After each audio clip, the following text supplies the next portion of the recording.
City leaders in Michigan will vote next month on an ordinance that would make abuse of 911 a criminal misdemeanor.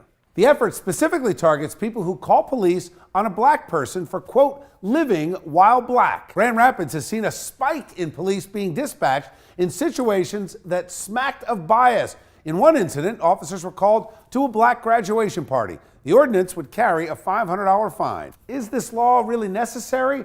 Isn't abuse of 911 already a crime? Let's bring back our A-plus panel, LISA DURDEN and Bob Bianchi. Bob, start with you, former prosecutor. How do you view a potential law like this? As a prosecutor, my first concern is we are constantly trying to get the public to be invested in law enforcement and say, let us ferret it out. The second issue that I have, and I know Lisa's going to be hot on this topic, is why did 911 dispatch these police if these call-ins were bogus?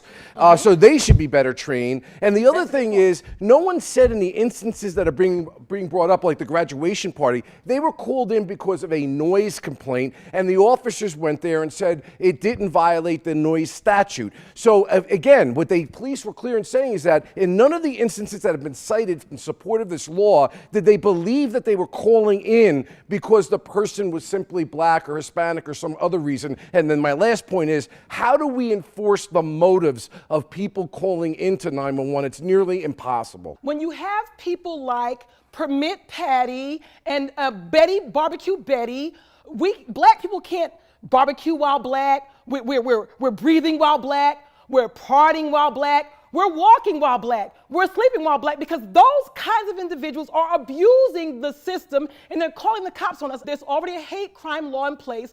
What they're doing there is expanding it to say this is going to be a misdemeanor hate crime that we can charge you with now if you turn into Permit Patty or Barbecue Betty. To that point, they're not even offering any substantive evidence to say that this is happening. They're using anecdotal evidence of a couple of one-off outlier incidents. So the question I have is, what is the potential of someone now literally not calling the police for fear of repercussions, even if a crime's in progress? There is a great potential for that. And you know what communities would be harmed most by that?